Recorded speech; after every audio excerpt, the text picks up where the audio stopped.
बस हम कहना चाहेंगे आपका जो सॉन्ग आया था आर्मी लवर वाला, उसी आर्मी लवर के कहीं ना कहीं जो गाना के माध्यम से देवी गीत आया था टुनटुन यादव का, वो आज टुनटुन यादव जो इतने बड़े ब्रांड हो गए हैं उसी गाना से हिट हुए हैं। हाँ, ये बात आप सही बोल रहे हैं।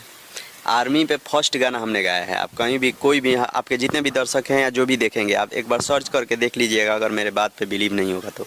मैं देखा हूँ तब ना मैं ये सवाल पूछूंगा आपसे। आर्मी पे हमने गाना एक लिखा था और हमारे कुछ दोस्त बोले कि आप बनाइए आर्मी पे एक गाना है, तो हमने आर्मी पे गाना गाया और उस गाने को शूट किया अपने। हमारा एक क्लब है, वहाँ लड़का दौड़ता है सब सुबह शाम, सारे लड़के फिजिकली तैयारी करते हैं, तो वहीं पे वो वीडियो शूट किए थे और रिलीज किए थे। वो गाना 1.5 मिलियन चला था।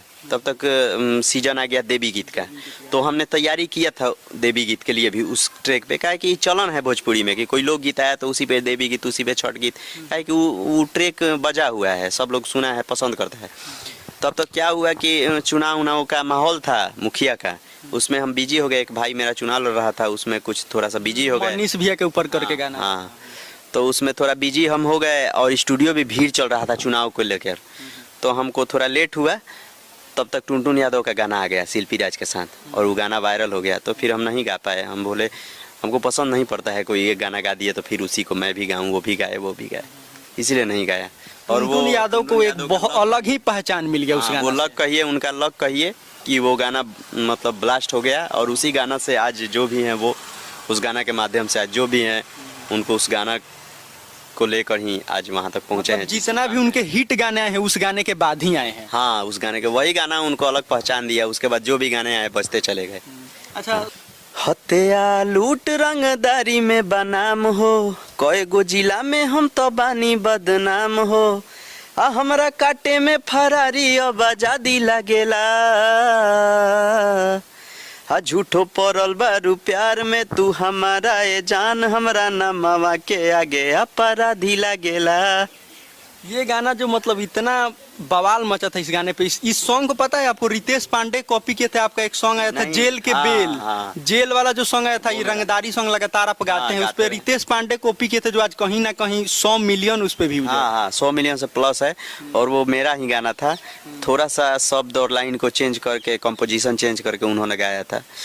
मेरा गाना था कि ये जान उठा के ले जाएम जब जेल से बेल पाएम, तो और उन्होंने गाया था कि आज जेल हुई कल बेल हुई, परसों से हुए खेल हुई। अच्छा, एक चीज और देखने को मिलता है कि भोजपुरी में जितने भी सिंगर हैं उन लोग का थोड़ा सा भी लाइन अगर मैच करता है तो वो लोग उस पर विवाद खड़ा कर देते हैं, मीडिया को लगातार बुलाते हैं कि मेरा गाना चोरी हो गया। आप ये सब क्यों नहीं किए? हम इसलिए नहीं किए कि हमको ये सब पसंद नहीं है, बेफालतू का टीआरपी। हमको जितने लोग जानते हैं मतलब खुद के मेहनत के दम पर जानते हैं, ये नहीं है कि बकवास करके उल्टा सीधा बयानबाजी करके किसी को गाली देके या किसी का गाना कॉपी करके जानते हैं। मतलब हमको, आप भी हमको जानते हैं तो बताइए कैसे जानते हैं? यहाँ हम गाना गाते हैं, हम अपना इस सब के चक्कर में नहीं रहते हैं। लेकिन बाकी जो भी कलाकार हैं, सिंगर हैं, कहीं ना कहीं विवाद में रहते हैं और रहना पसंद भी करते हैं, क्योंकि उनका गाना नहीं चलता है, पेट नहीं भरता है। हमारा जितना हम संतोष है, हमको जितना है उतना में। अच्छा, आपका एक और सॉन्ग था रंगदारी करके, जो था रंगदारिये करीले रंगदारिये करम, जो ये मतलब सबसे ज्यादा इस पे रील्स बना था और काफी ज्यादा वायरल हुआ था। भी रील्स बना है, अपराधी वाला पे 100 के रील्स बन गया है और इस पे 15-20 हज़ार रील बना है रंगदारी वाला पे। अच्छा, थोड़ा रंगदारी सॉन्ग भी थोड़ा सा 2 लाइन हो जाए, क्योंकि ये मुझे सबसे अच्छा आपका सॉन्ग लगता है ना। सब गाना अच्छा लगता है लेकिन सबसे अच्छा यही वाला सॉन्ग लगता है। ये सॉन्ग है ऐसे कि धैले ल हमारा के केस फौदारी में, धैले ना धरैती हम धरैनी खाली यारी में, आके तनो 7 बजेल थाना लेके जइब, मारे खालेम बाकी केहुओ के नाम ना धरे, हमारे देव जान से तो सान से मरे, रंगदारी ये करीले रंगदारी ये करे।